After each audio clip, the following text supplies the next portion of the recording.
Hello, everyone, and welcome to this audio podcast. In this audio podcast series, the LabTronix series, this is an audio podcast series as part of the Ballistix Edition, and this is an RPSG and KDAS collaborative where there's a, collaboration between RPSG and KDAS and in aligned with Storm Robotics production. And today in today's audio podcast, I'm going to provide a sort of an overview around um, physical activity and renal health in context of an overview. Once again,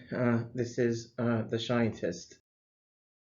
So to begin with, I'm going to provide some bases around this.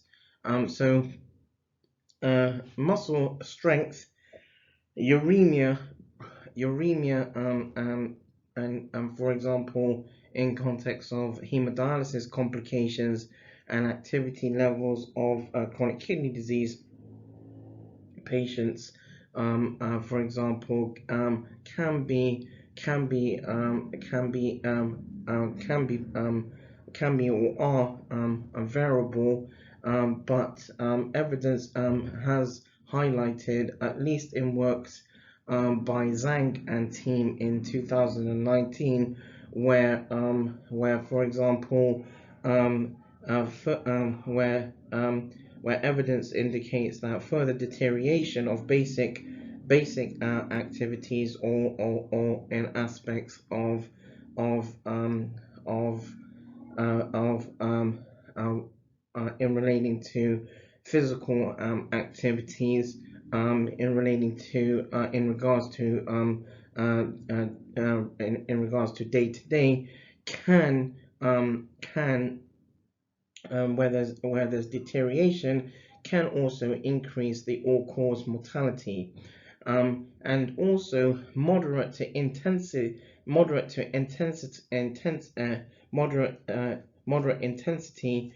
physical activity can provide sort of cardiovascular protection against sort of those particular some aspects are regarding in relating to where there can be complications, but also can also prompt metabolic advantages. And most patients or individuals who are on forms of renal replacement therapy, for example, are generally, against the general population, unfortunately, are more probable to cardiovascular risk, generally speaking. And there's works by Zhang and team in 2019 who highlight this as now. Patients in chronic kidney disease or end-stage renal disease, for example, can have seriously reduced physical capacity, and they generally have a high, and again, can have a high risk of cardiovascular health. Now, in line with this, there's works by Q and team in 2017 that have highlighted that physical activity should be considered as an aspect of prevention and rehabilitation, but also where Zhang and team in 2019 also highlight that physical activity or being involved in physical activity is suggested to actually help patients have a better quality of life. And again, this slide highlights the sort of citations around the evidence in that regard. Um, Now, in addition to this, there are some general advantages of physical activity. In addition, and here, in this slide, I've highlighted, for example, there's physical activity could increase estimated glomerular filtration rate by, for example, 2.62 mils per minute, 2 mils per minute, in, for example, those on not in individuals or patients who are undergoing non-dialysis or non-renal replacement therapy, and in CKD patients in that regard. And again, in Zhang and team's paper or works in 2019 highlight that. In addition, more specifically, a few sort of bullet points here is that are that physical activity can improve what is known as the endothelium-mediated vasodilatation. It can increase sympathetic nervous system activity. It reduces urinary protein as well. It can improve renal blood flow and residual renal function in non-dialysis CKD patients by decreasing arterial blood pressure or BP, and thereby also delaying renal function, thereby delaying renal function, and also reducing the probability of renal insufficiency. And at the same time, physical activity can also improve what is known as health-related quality of life, which is a little bit different to quality of life specifically, in so much there's where HRQOL, health-related quality of life, is more specific in context of health versus general QOL as a result of enhanced well-being and improved physical functioning. There's works by Johansson from 2007 that highlight that work, highlight some context around physical activity in end-stage renal disease, or ESRD, in ESRD. And at the same time, some of the additional points I'm going to make here is where decreased physical activity in sort of non-dialysis, non-renal replacement therapy, chronic kidney disease patients or CKD patients can be associated with, or is associated with, where there's increases in mortality, adverse clinical, potentially, where there can be adverse clinical events, impaired renal function, increases in probability of renal insufficiency, and also reduced probability in the prognosis, or positive prognosis in and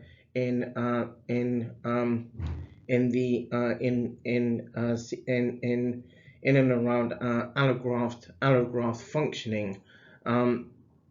And then again, works by Zhang and team sort of highlight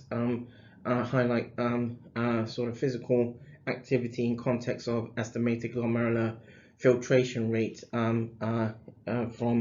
their works in 2019. In addition, physical activity can also be related to improved physical capacity and helping in the control of diseases, including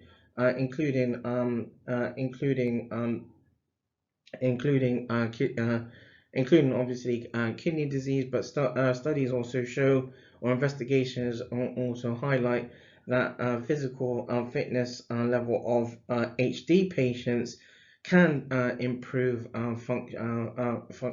of functionality or function levels as well. Physical activity has historically or retrospectively in literature has highlighted that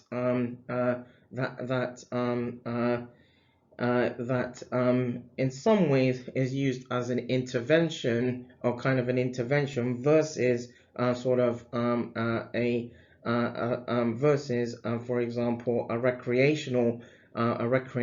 aspect. And so generally in context in this context, physical activity in patients on forms of renal replacement therapy, albeit for example hemodialysis or peritoneal dialysis, can again improve general sort of functionality and performance in some aspects. Physical activity can improve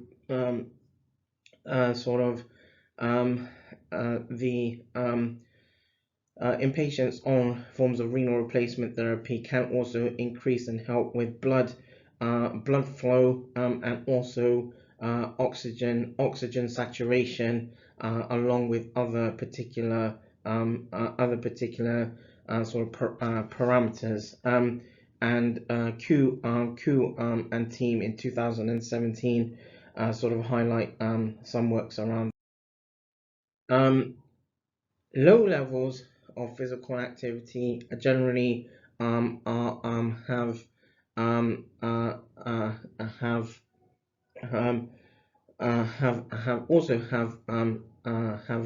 impact. So low level of physical activity is generally expected to be associated with where it can lead to, for example, malnutrition, inflammation, and general disease, and also there can be a typical association between sedimentary behavior and higher mortality. Low physical activity capacity, muscle wasting, and poor physical performance are highly prevalent among patients in end-stage renal disease and potentially modifiable with physical activity interventions. Low level of physical activity is also associated with development of disability, loss of independence, and death, for example, those amongst the elderly community. Also, where in context of those undergoing forms of renal replacement therapy, dialysis patients, for example, are extremely can be or known to be, for example, can be inactive owing to, for example, where a renal replacement therapy has can cause, for example, problems around not just around bone health, for example, but can cause problems around, for example, where patients on forms of renal replacement therapy are more probable to having osteoarthritis or osteoporosis, and then therefore nephrologists rarely, for example, assess patients' physical activity levels or sort of counsel patients to increase aspects of physical activity. And so the lack of physical activity in context of assessment and in context in some context of for example counseling is multifactorial, because generally patients on different forms of renal replacement therapy will have a number of reasons why they may not be able to partake in sort of aspects of activity, and also where there can be there can be relating factors such as for example competing medical issues that lead to limited time available for physical activity and lack of sort of facility in relating to for example, where patients, for example, have have sort of may have challenges in relating to space or for example, and where there can be anxieties around adverse events relating to physical activity in and amongst the chronic kidney disease population. Now, in line with this, also one of the most common risks during physical activity and during physical activity can be musculoskeletal injury, and the risk of adverse events is also higher, is higher with both low and high intensity physical activity amongst those who are undergoing forms of renal replacement therapy with um, uh, and also wherein there is submaximal physical activity. Musculoskeletal risk may be increased in CKD patients as a result as well, as a result where most patients who undergo a form of renal replacement therapy may have issues with, for example, for example, phosphate and calcium metabolism, which then leads into the realm where most patients would have to have a parathyroidectomy, where there's total or partial removal of the parathyroids near the voice box, wherein, for example, owing to the effects of for example, the inability for appropriate regulation through normal renal function for calcium, phosphate, and vitamin D, for example, to be appropriate metabolized in the natural way through the kidneys. And so the parathyroids through the parathyroids, where, for example, through a feedback loop in the way that the parathyroids function, generally would in most patients have to be removed because the inability for the kidneys to actually to appropriately regulate the vitamin D, phosphate, and calcium within normal physiology. And so in context of physical activity, the patients can complain of more fatigue because of where, for example, calcium and vitamin D and phosphate,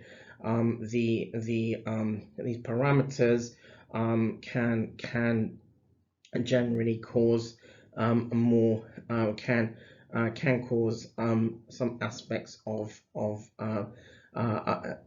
can cause fatigue, but also can cause general problems in partaking in forms of physical activity owing to a compromised bone health as well. And again, there is works by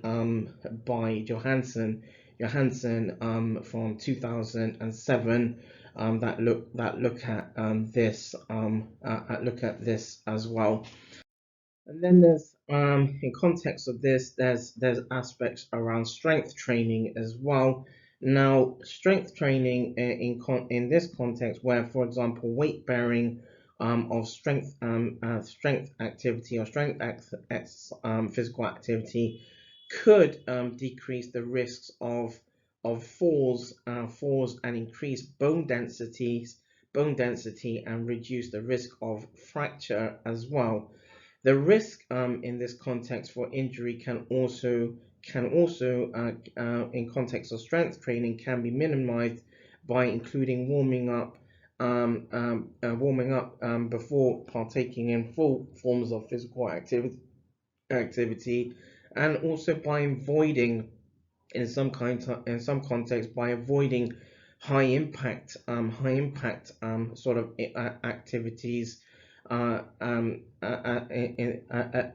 impact activities as well. That being said, beginning any sort of physical training can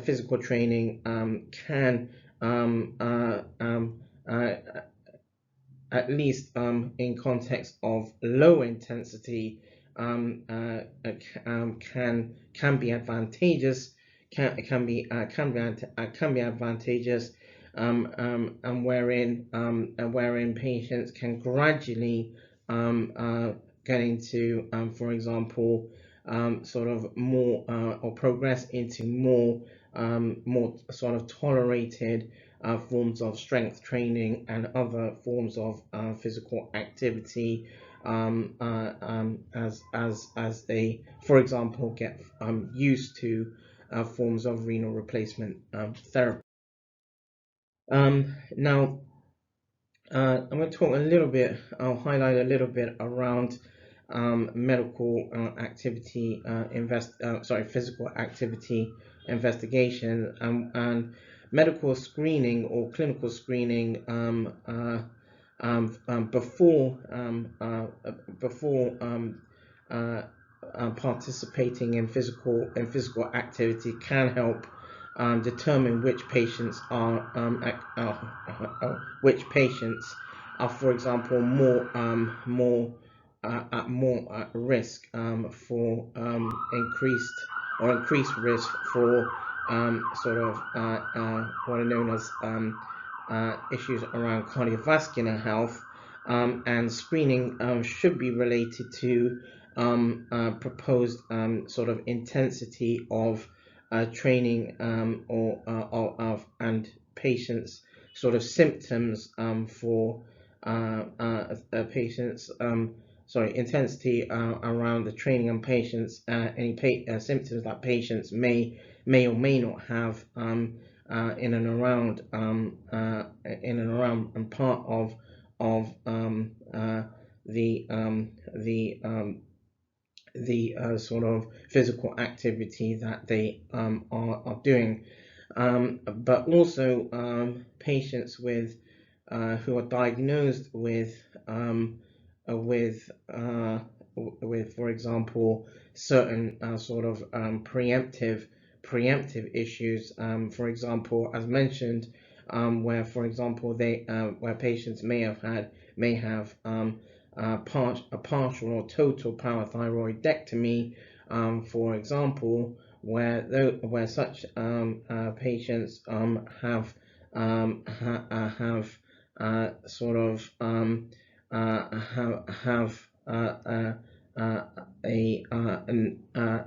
are signposted really to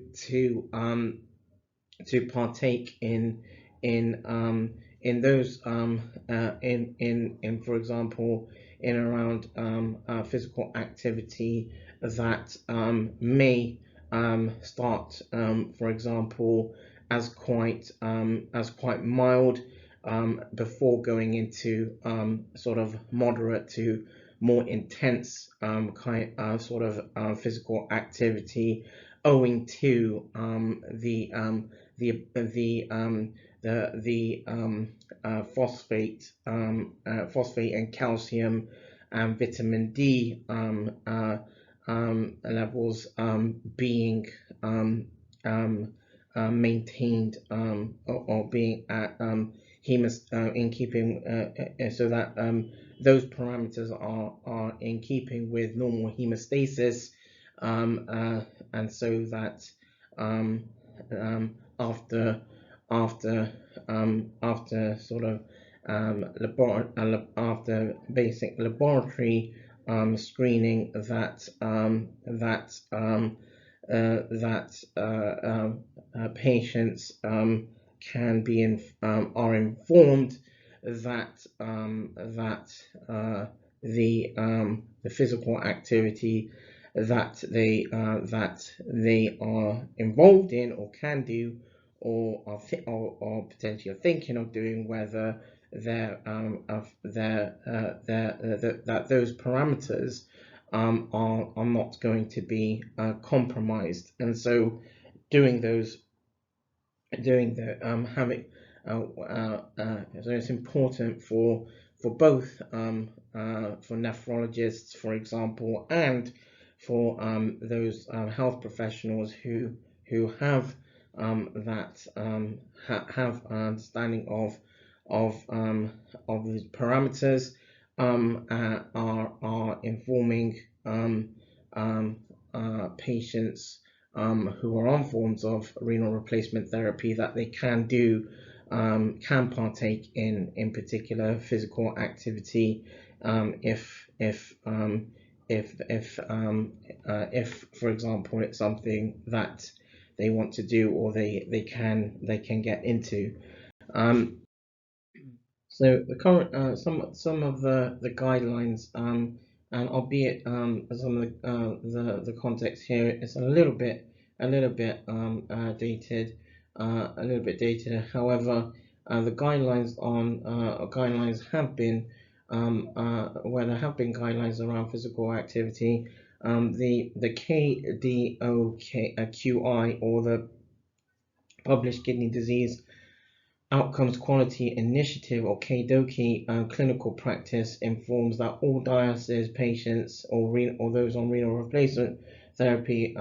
should be routinely encouraged by nephrologists or nephrology health professionals, and dialysis or renal replacement therapy health professionals to increase levels of physical activity. And existing guidelines provide little assistance in determining whether physical activity screening should be performed before patients initiate a form of a physical activity.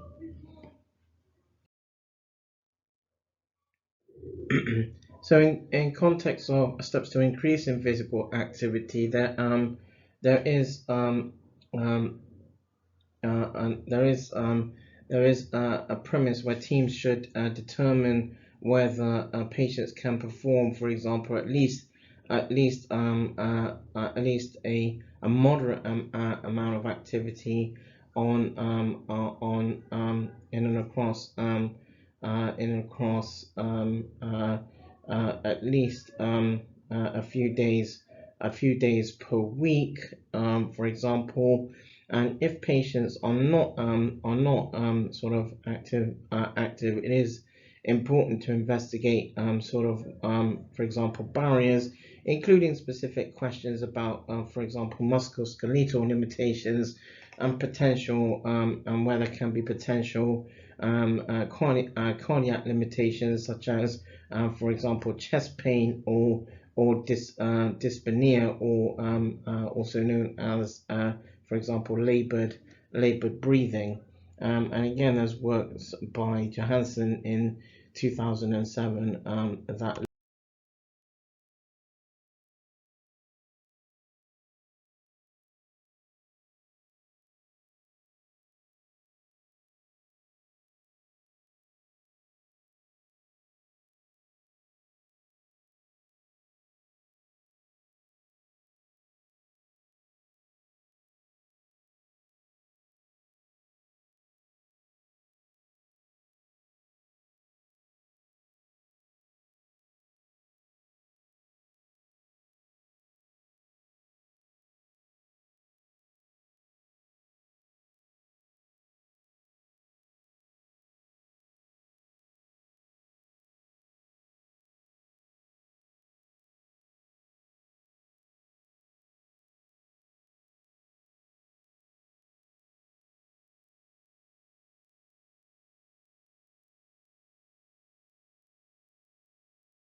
And once again, I would like to make some general acknowledgements as we come toward the end of this sort of slide set. I want to acknowledge our colleagues and collaborators, or Czechowska, based at an academic institution, Coventry in the United Kingdom, and also where or Czechowska has been involved in the renal patient support group, the RPSG, and Christine H, who has been involved in the renal patient support group, the RPSG, and also where Christine H has also been involved with the kidney disease and renal support group, or KDARS for kids, as well.